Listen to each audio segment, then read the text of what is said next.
Do you want to tell us a little bit about how you make your Ormus? Okay. Well, this is some of the Ormus here that's in process. These are actually ready to bottle. This is the Ormus that's made from Dead Sea salt, and this particular one we were doing some testing with it because the water that was in this, we collected it from dew water, and so this was a mixture of dew water that saturated the Dead Sea salt, and then we collected that and made the precipitate from that. So Ormus, you can get Ormus virtually from everywhere. Ormus is in spring water, it is in all seawater, it is in anything that lives, or it is in anything that has ever lived. You can render limestone or even concrete. You can dissolve concrete into in acid, and because concrete's primary component is limestone, and that was living material, and Ormus can be extracted out of that because it's been stored into that when it was a living, functioning organism. You can make Ormus out of maple syrup or anything that lives. Ormus is critical in all living material. It doesn't matter. How would you make it from maple syrup? I mean, how do you concentrate the Ormus in different various foods? Well, we usually work with the salts because you're not dealing with all of the organic materials. So you can make Ormus out of any organic material, but to isolate it, then you've got to dissolve away the organic materials to isolate the Ormus itself. And this is just so much more the easier way to do it. This is something that, well, I do at home. So it's not that difficult. And you do it with the precipitate? Yeah, the process is to dissolve whatever your root material, your salts or whatever it is that you're trying to make. So you want to dissolve your materials into the water, and then you use lye. And the lye will force this material out of solution with the water. Okay. Can you tell everyone what lye is? Lye is actually, there's a considerable amount of lye in drain cleaner. Lye is used in all kinds of medicines.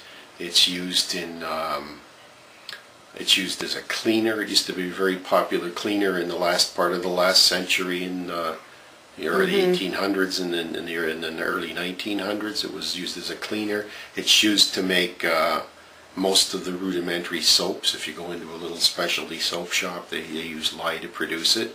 Okay. It's a very old material. They used to make lye by dripping water through wood ash that was left over from a fire.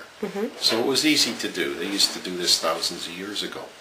But you're not consuming the lye? No. Because that's what some people emailed me when I posted some stuff on my Facebook. They're like, oh my God, people are selling Drano Ormus.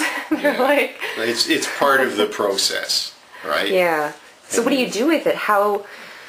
Where does the lye go after you... Well, once this is all out, then we have to do a whole series of washes. So we keep taking the water off after the precipitate is settled, and then we wash it. We take all that off, and then we flush it with new water, and it all stirs up again. A couple more days, the stuff settles down again. You wash it again, you wash it again. So it just depends, because we also want to take the salt taste out of it, because these are ancient salts. So we keep rinsing it until we lose the taste of the salt altogether. And then it's very, very gentle. As I say, you can put it directly on burns and everything. Okay. So it's part of the process. I mean, it's your gasoline in your car is part of the process of getting you to where you want to be. That's all. Doesn't mean you're going to drink gasoline when you get there, right? Okay. So, it's part of the process. I mean, you can't eat the cookies till you bake them. Same thing. Well, sometimes. So anyway, so we work around, and then we do various blends. This particular Ormus over here, this is a different one. It's a duller color, and this is our M3. Okay. So this is 1/3 of this mixture, 1/3 of the mixture of the rhodium iridium salt that comes from Utah, and another third is from the Celtic sea salt extract. So this one is a base for 3 or 4 different Ormuses that we make. And we use the infusions into this one as well, some of the native infusions that we were talking about. And again, they change the characteristics of the Ormus.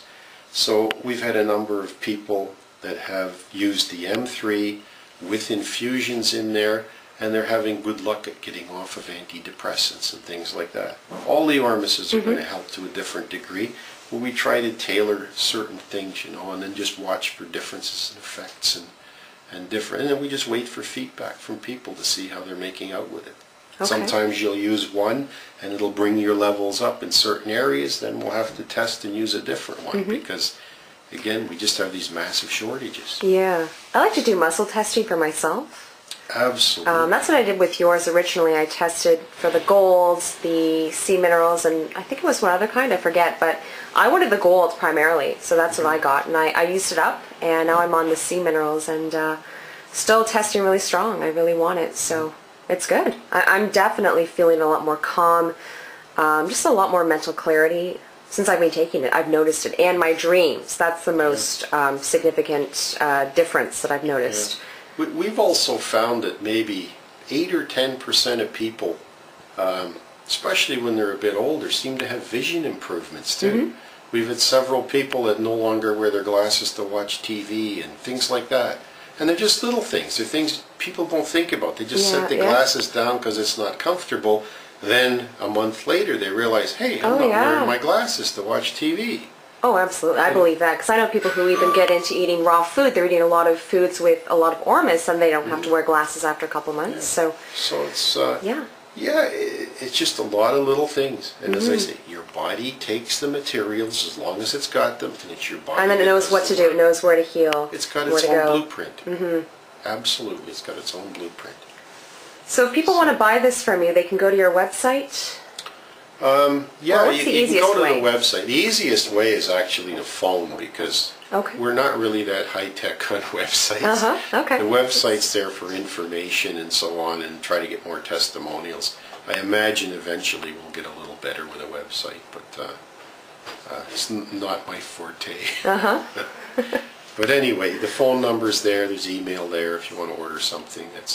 It's easy to do, and you know, anywhere that we can help out in getting this knowledge out or stuff you want to know, contact us and we'll be happy to help you. Yeah, you're definitely a book of Ormus knowledge. Yeah, it's been a while. How many hours did you say that you've studied or invested into Ormus? Personally, I've probably got in the neighborhood of 6,000 hours of research into this now. We started with it a little over 3 years ago. So, you know, but I mean, I'm part of it. I like the scientific end of it. My wife Ricky's into the spiritual end of it, and this is absolutely as spiritual a substance as there is. Because the Ormus has the ability to take your intent and restructure your water. Like Masaru Emoto's work, the Ormus is the material that restructures the water. It's the medium. Alright, it's the intent through that medium. Whenever we do testing, if somebody wants Ormus, Ricky can do testing, pendulum testing, to see which one would suit the particular person. Even long distance? Even long distance. Okay, great. She'll need a full name, and she will require a birth date, and she would also require your permission. And with this, she can do the testing, and you know, we can send you some, and you can check it out. If you decide you want to get to the stage where you want to make it and so on, we can certainly steer you in the right directions.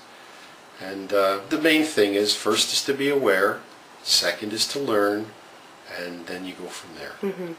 Do you feel that Ormus is for everybody? Because some people say how not everyone's ready for it because it could create too much of a healing crisis, or perhaps they just took too much, I don't know. But do you think that some people can't handle it? What I've found, or what we've found, is that it is for everyone, and every plant, and every animal, and every absolute living thing in the world. Certain people will have other issues which need to be dealt on their own. Ormus may or may not help people deal with these issues, whether it provides better mental clarity or provides a physical solution. It will help. It's food. It's essential food, and we are nutrient deficient in these minerals. Yes. So, you know, you have to have these things. Once they're there, you may not be used to them, but if you haven't been well, or you haven't been properly, fed for your life, I mean, you aren't going to know what it feels like. I think those people are just like half asleep and they're like, oh my God, I can see, I feel good, and everything is like their senses are intensified. I mean, they're not intensified, they're just how they're supposed to normally be, but before they're just like half numb, walking around like zombies. Exactly, So, yeah. It's like if you don't eat chocolate for a month and then you have some, it tastes pretty good. By the fourth bar, it doesn't taste good anymore. So your body has all these regulatory limitations, exactly. and it's, it does the work. Yeah. You give it what it needs, it does the work. I agree. Yeah. And one more thing, a lot of people don't know how to store this and how you have to keep it in a spot that's not, by electromagnetic. Storage is important. Anytime we send out bottles of Ormus, we send sheets with it and has storage information. But it's important to know that Ormus can be rendered useless by a strong exposure to electromagnetic fields. We had one lady that knew if you put Ormus on a burn, the pain stops. She knew this. She had Ormus and she had it stored in her bedroom, which should be about the least electromagnetic area of the house. However, she got a burn, put it on, and it didn't work, and once we managed to figure it out, we realized that she had a deck phone sitting on top of the night table in which the Ormus was stored. So the bottle of Ormus was only sitting, a few inches away from a pretty strong 2.4 gigahertz transmitter. So it rendered it useless, we replaced the bottle. So, I mean, you can't store it in your purse with a cell phone. People don't realize that today the whole no-drop calls thing is because the cell phone companies use your telephone as a relay even if it's off. If it's got a battery in charge, it will use your telephone as a relay. So the proximity of you to your cell phone, you should never carry it around your waist because it'll tend towards sterilization or low sperm count, things like that. This is nasty stuff and you need to know about this. And we got in the side door of this because we had these problems with the Ormus being a couple of times it was rendered useless. We had another lady in Florida that got a bottle of Ormus and stored it in a closet. She called up a couple of weeks later. She took it out. She'd stored it in a bedroom closet. It was wrapped in foil. She said when she unwrapped the foil, the inside of the foil had turned black and the bottle was covered in oil and it hadn't been opened. So again, once we talked to her mother and so on, we figured out that beside it there was another closet opening into another room, and where the Ormus was about a foot away from a 3,000 watt electric element. So that electric element caused enough force against the Ormus that it went through the bottle and collected inside the foil, which left the bottle oily, and we still don't know why the foil color changed completely. So the thing is, we know it's there, and by watching the effects and the things that occur, that's how we kind of steer our course and learn how to deal with it. And I've added twice already to the storage sheet because as we learn more, we added a bit more. But a little bit of common sense and a little bit of realizing all the electrical fields that you are living in, and particularly the microwave and the transmitter end of it, the microwave ovens, the cell phones, the 2.4 and the 5.8 gigahertz deck phones. These are really nasty things. Yeah. Don't put your Ormus in the night table underneath your clock radio. Your clock radio should be at least 5 feet away from your head, or else you're sleeping in its field. So same thing. And once you start to realize your proximity to electromagnetic fields, and you bring your Ormus levels up a little bit, it's pretty good. It's pretty good. You start feeling pretty good. Okay. Excellent. I think I've talked enough. Yeah, you've talked a lot. Thank you so much, Dave.